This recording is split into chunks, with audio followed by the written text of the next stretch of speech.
Hello everyone, welcome to all of you in exam Guru. दोस्तों, हम लोग मैथ्स में परसेंटेज पढ़ रहे हैं और यह इस चैप्टर का तीसरा वीडियो है। इससे पहले मैंने 2 लेक्चर और अपलोड किए हैं, तो जिन लोगों ने अभी तक उन दोनों लेक्चर्स को नहीं देखा है, आप इस वीडियो को देखने के बाद चैनल के प्लेलिस्ट में जाकर उसे देख सकते हैं। दोस्तों, मैं आप लोगों को मैथ्स का पूरा सिलेबस मार्च से पहले कंप्लीट करवाने वाला हूँ, तो डेली शाम में आप लोग मैथ्स का वीडियो देखना ना भूलिएगा। वीडियो स्टार्ट करने से पहले दोस्तों, अगर आप अनअकैडमी का प्लस सब्सक्रिप्शन ज्वाइन करते हैं तो इसमें आपको काफ़ी सारे फीचर्स मिलेंगे। खास करके यह सीरीज डिफेंस एग्जाम के लिए बनाई गई है। इसमें प्लस फीचर्स को ज्वाइन करने पर आपको घर बैठे इंटरेक्टिव लाइव क्लासेस का आनंद मिलेगा। इसके अलावा आपको अनलिमिटेड एक्सेस मिलेंगे सभी कोर्सेज पर। इंडिया के टॉप एजुकेटर से आपकी पढ़ाई करवाई जाएगी।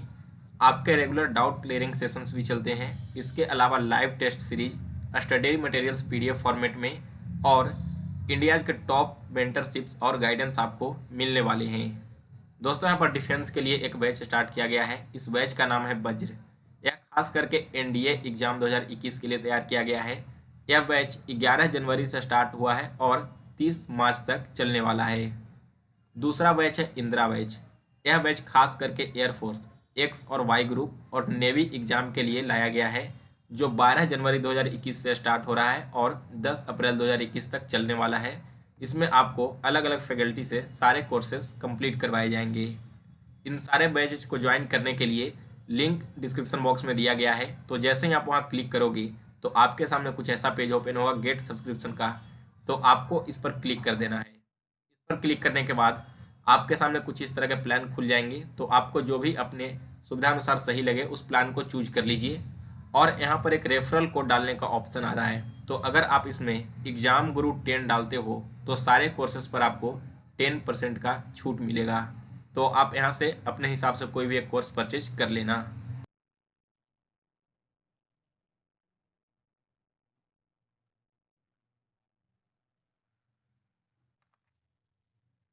तो चलिए आज का वीडियो स्टार्ट करते हैं। तो देखिए, पहला क्वेश्चन क्या है कि एक व्यक्ति ने 12 लाख रुपए में एक कार खरीदी और इसकी 80% लागत का बीमा करवाया है। उसने कार को 15% की हानि उठाकर बेच दिया, लेकिन उसके साथ दुर्घटना हो जाने के कारण वह खरीदार को कार नहीं दे पाया। दुर्घटना के कारण कार को बहुत नुकसान हुआ और बीमा कंपनी ने बीमित राशि के 90% का भुगतान कर दिया है। तो इन दोनों लेन देन में शुद्ध अंतर की गणना करें। क्वेश्चन को आपने यहाँ पर पढ़ लिया। अब चलिए इसे सॉल्व करते हैं। सबसे पहला लाइन पढ़ो, क्या दिया गया है कि एक व्यक्ति ने किसी कार को 12 लाख रुपए में खरीदा है और इसके 80% लागत का बीमा करवाया। अब इस चीज को पहले ध्यान से समझना। इसे मैं आपको ऐसे समझाता हूं कि मान लो किसी एक वस्तु का दाम 100 रुपया है, ठीक है। आपने इस वस्तु को 100 रुपये में खरीदा और इसके 80% लागत का बीमा करवाया। कहने का मतलब यह है कि 100 रुपये में से केवल आपने 80 रुपये का ही बीमा करवाया है। अगर आपके साथ जो सामान के साथ कुछ हो जाती है तो केवल 80 रुपये की जिम्मेदारी बीमा कंपनी को होगी, ना कि टोटल 100 रुपये की। तो यही चीज़ यहाँ पर लिखा गया है कि 12 लाख में से केवल 80% इसकी जो लागत थी उसका ही बीमा करवाया गया है। तो सबसे पहले हम यहाँ पर देखेंगे कि यहाँ पर टोटल बीमा कितने का हुआ है। तो उसके लिए क्या करेंगे, 12 लाख की कार है और 12 लाख में 80% का बीमा किया गया है, तो हम यहाँ से इसका 80% फाइंड कर लेंगे। यह टोटल अगर आप कैलकुलेट करोगे तो निकल कर आएगा समथिंग 10.2 लाख रुपीज, ठीक है। तो यहाँ से टोटल बीमा राशि हमने कैलकुलेट कर लिया कि कितने का बीमा हुआ है। अब इसके बाद देखो, कार क्या होता है, कार यहाँ पर दुर्घटना हो जाती है और जो उसको राशि प्राप्त होती है वो बीमित राशि की 90%। यानी कि दोस्तों यहाँ पर 12 लाख की कार थी, 12 लाख में से हमने क्या किया, 80% का बीमा करवाया। तो ये जो टोटल मनी यहाँ पर कैलकुलेट करके आ रही है ना, इसका 90% ही बीमा वाली जो कंपनी थी उसे पैसा दे पाई। यहाँ पर क्या लिखा गया कि बीमित राशि का 90% भुगतान कर दिया गया जब कार के साथ दुर्घटना हुआ। तो यानी कि 12 लाख का 80% हमने बीमा करवाया और इसका 90% कार दुर्घटना होने के बाद हमें वापस मिल गया। तो इसे यहाँ सॉल्व करो, दोनों शून्य से दोनों शून्य कटेगा और इसे जब आप आगे कैलकुलेट करोगे तो यह निकल कर आएगा 8.64 लाख रुपीज, ठीक है। यहाँ पर मैंने क्या कैलकुलेट कर लिया कि टोटल बीमा की राशि उसे कितनी मिली है। अब क्वेश्चन को ध्यान से पढ़ो। हमसे क्या पूछा गया है, हमसे पूछा गया है कि दोनों लेन देन में शुद्ध अंतर की गणना करें। यहाँ पर देखो जो 15% हानि उठाकर उसे बेचने वाली बात कही गई है ना, यह केवल और केवल आपका ध्यान भटकाने के लिए है क्वेश्चन से, क्योंकि यहाँ पर क्या लिखा गया है इसके बाद कि वो खरीदार को कार नहीं दे पाया, यानी कि इस लाइन का कोई वैल्यू ही नहीं बनता इस क्वेश्चन में, आप इसे समझ जाओ, भूल जाओ यहाँ पर। तो पहले कार का बीमा करवाया 10.2 लाख का, और जब कार का एक्सीडेंट हुआ तो उसे मिला 8.6 लाख। इन्हीं दोनों का डिफरेंस यहाँ पर पूछा गया है। दोनों लेन देन में शुद्ध अंतर की गणना करें।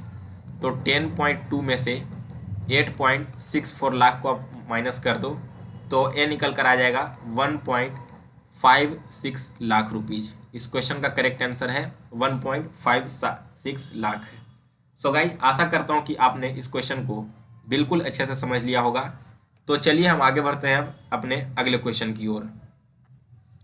हमारा सेकंड क्वेश्चन देखिए क्या है। एक मिनट यहाँ पर होल्ड करना। सेकंड क्वेश्चन हमारा क्या कहता है कि यदि एक घनाभ की लंबाई और चौड़ाई क्रमशः 10% और 20% बढ़ा दी जाती है और इसकी ऊंचाई को 20% तक कम कर दी जाती है, तो घनाभ के आयतन में प्रतिशत वृद्धि ज्ञात करें।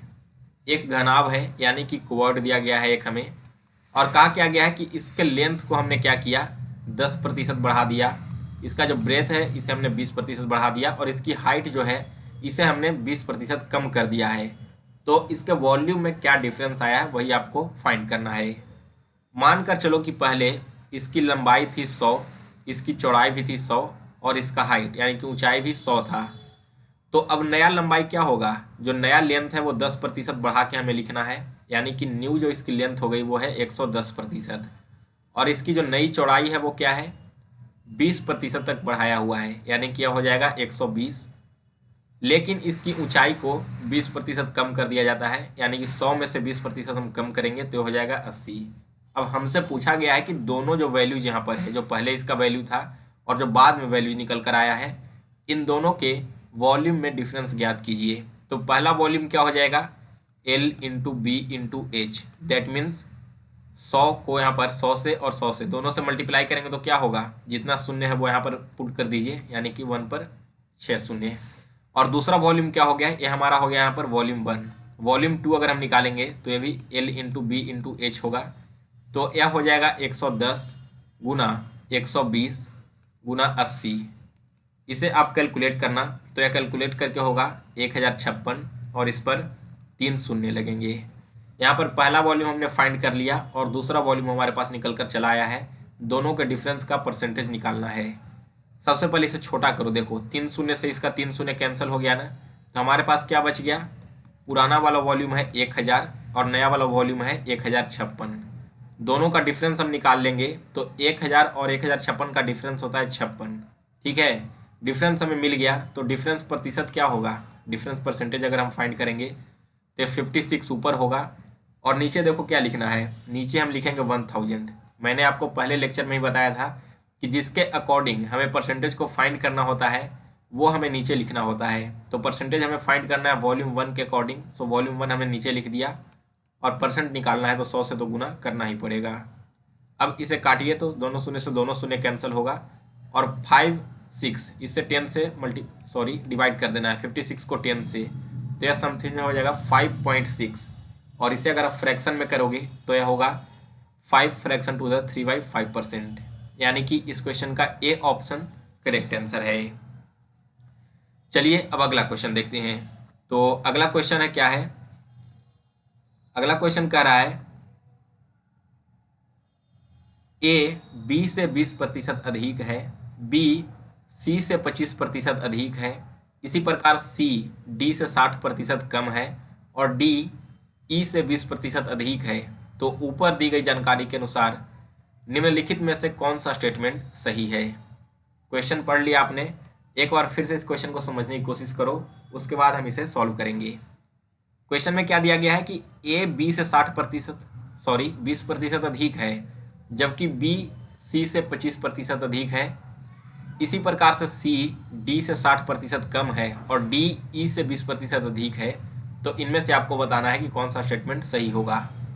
अब अगर ऑप्शन को देखोगे तो यहाँ पर ई के बारे में किसी भी ऑप्शन में चर्चा नहीं की गई है। तो इस तरह के क्वेश्चंस को सॉल्व करने के लिए हम क्या करते हैं कि सबसे पहला टर्म उठा लेते हैं और सबसे लास्ट का टर्म उठाते हैं।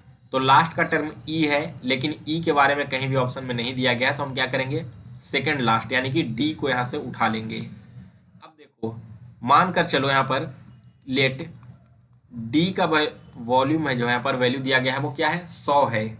तो आगे देखो डी का वॉल्यूम 100 है और जो सी है वो डी से 60% कम है, यानी कि सी यहाँ पर क्या होगा 100 से 60% कम, यानी कि सी जो हमारा है वो है 40%। ठीक है, अब देखो एक एक का स्टेटमेंट पीछे चले आना। सी डी का हमने निकाल लिया, अब बी और सी में देखते हैं। तो क्या कहा गया कि जो बी है वो सी से 25% अधिक है, यानी कि बी इक्वल टू क्या होगा सी का 125%। सी अपने आप में 100% है और इससे 25% अधिक है बी, यानी कि हमें सी का 125% निकालना होगा, वही वैल्यू बी का हो जाएगा। तो देखो इसे कैलकुलेट करेंगे। सी का वैल्यू हम क्या पुट करेंगे, सी का वैल्यू यहाँ से हम डाल देंगे 40, और 40 का अगर आप 125% निकालते हो तो यह निकल कर चला आएगा 50। तो यहाँ से हमने क्या किया बी का वैल्यू निकाल लिया, ये हमारा सी का वैल्यू हो गया और ये हमारा ऊपर में डी का वैल्यू हो गया। अब इसके एक स्टेटमेंट और पीछे आइए, यानी कि ए और बी के साथ में। तो ए क्या है बी से 20% अधिक है। अगर हम ए का वैल्यू फाइंड करना चाहें तो वो बी से 20% अधिक, यानी कि बी का 120% हो जाएगा। तो वी का वैल्यू क्या है, वी का वैल्यू यहाँ से 50 है, 50 रख दो और इसका 120% निकाल दो। तो 50 से 100 कटेगा 2 बार में और 2 से 120 कटेगा 60 बार में, यानी कि दोस्तों यहाँ पर ए का वैल्यू हमने फाइंड कर लिया, ए है यहाँ पर 60%। अब क्वेश्चन में देखो यहाँ पर जो ऑप्शंस दिए गए हैं, पहला ऑप्शन क्या है ए डी से 40% कम है। तो देखो डी यहाँ पर 100 है और ए हमारा 60 है। डी से ए कितना कम है, 100 में से 60 घटाओगे तो आएगा 40%, यानी कि फर्स्ट वाला स्टेटमेंट ही हमारा सही है। तो इस तरह से आप चारों स्टेटमेंट को चेक कर सकते थे, जो स्टेटमेंट आपका इस क्वेश्चन के अनुसार सही आता वही करेक्ट आंसर होता। अगर गाइज आपको वीडियो समझ में नहीं आए तो आप इसे रिवाइंड करके फिर से एक बार देख लेना, बिल्कुल स्टेप वाइज मैंने आपको इस क्वेश्चन को सॉल्व करवाया है। आगे बढ़ेंगे हम लोग अपने अगले क्वेश्चन की ओर। तो अगला क्वेश्चन देखिए आप सभी के स्क्रीन के सामने है। इस क्वेश्चन में देखो क्या कह रहा है। क्वेश्चन है किसी निर्वाचन क्षेत्र में 40% मतदाता वरिष्ठ नागरिक हैं। वरिष्ठ नागरिक मतदाताओं में से 40% निरक्षर हैं और 25% गैर वरिष्ठ नागरिक मतदाता साक्षर हैं। निरक्षर गैर वरिष्ठ नागरिक मतदाताओं की तुलना में साक्षर वरिष्ठ नागरिक मतदाताओं की संख्या कितने प्रतिशत कम है। क्वेश्चन को आपने पढ़ लिया। सबसे पहले देखो इस क्वेश्चन में हमसे पूछा क्या गया है, निरक्षर यानी कि जो पढ़े लिखे नहीं हैं वैसे गैर वरिष्ठ नागरिक मतदाता की तुलना में साक्षर वरिष्ठ नागरिक यानी कि जो पढ़े लिखे वरिष्ठ नागरिक हैं उनकी संख्या कितने प्रतिशत कम है, ये फाइंड करना है। तो आइए बिल्कुल फर्स्ट लाइन से स्टार्ट करते हैं हम क्वेश्चन को सॉल्व करना और देखिए कैसे इसका आंसर आता है। सबसे पहले मान लो कि टोटल जो मतदाता यहाँ पर है वो क्या है, इनकी संख्या 100 है। तो इसमें से 40% क्या है हमारे, 40% जो है वो हमारे वरिष्ठ नागरिक हैं। यानी कि अगर हम वरिष्ठ नागरिक की संख्या पर ज्ञात करें तो क्या हो जाएगा 100 का 40%, दैट मीन्स 40। और फिर क्या है गैर वरिष्ठ नागरिक कितने हो जाएंगे, अगर 40% वरिष्ठ हैं तो गैर वरिष्ठ यहाँ पर हो जाएंगे टोटल 60%। इन दोनों का वैल्यू हमने फाइंड कर लिया है। अब देखो क्या अगला स्टेप दिया गया है, जो वरिष्ठ नागरिक मतदाता है इसमें से 40% निरक्षर हैं। यहाँ पर क्या दिया गया है, जो वरिष्ठ नागरिक हैं, वरिष्ठ नागरिकों की संख्या क्या है, इनकी संख्या 40 है टोटल। इसमें से भी जो 40% है ना वो निरक्षर हैं, तो हम निरक्षर नहीं फाइंड करेंगे। क्वेश्चन में हमसे क्या पूछा गया है, साक्षर वरिष्ठ नागरिक, तो हम क्या करेंगे इसका साक्षरता निकाल लेंगे। कितने ऐसे साक्षर वरिष्ठ नागरिक हैं, इनकी संख्या हमें सबसे पहले फाइंड करनी होगी। तो 40 का अगर 40% निरक्षर है यानी कि साक्षर की संख्या क्या होगी, यहाँ से साक्षर की संख्या हो जाएगी 60%। काटो, दोनों शून्य से दोनों शून्य कटेगा और 6 में 4 से मल्टीप्लाई करोगे तो हो जाएगा 24। साक्षर वरिष्ठ नागरिकों की संख्या हमने निकाल लिया 24 है। ठीक है, अब देखो सेकेंड जो टर्म हमें फाइंड करना है वो है निरक्षर गैर वरिष्ठ नागरिक। तो सबसे पहले देखेंगे गैर वरिष्ठ नागरिक मतदाता जो साक्षर है उनकी संख्या क्या है, उनकी संख्या है 25%। तो हम क्या करेंगे, टोटल वरिष्ठ नागरिक हमारे पास 60% है। यहाँ पर हमने फाइंड किया था ना कि वरिष्ठ नागरिक की संख्या 60% है। देखो यहाँ पर गैर वरिष्ठ नागरिक की संख्या 60% है, तो इसमें से भी 25% मतदाता साक्षर है। लेकिन हमें निकालना क्या है, निरक्षरों की संख्या। तो हम क्या करेंगे, 25% न निकाल कर डायरेक्ट 75% निकाल देंगे। इसे आप यहाँ से निकालोगे तो इनकी संख्या टोटल आ जाएगी 45। यहाँ से हमने साक्षर यानी कि पढ़े लिखे वरिष्ठ नागरिकों की संख्या निकाल ली 24, और ये जो वैल्यू निकल कर आया है वो वैसे गैर वरिष्ठ नागरिक हैं जो कि साक्षर हैं, ठीक है, जो कि यहाँ पर साक्षर हैं।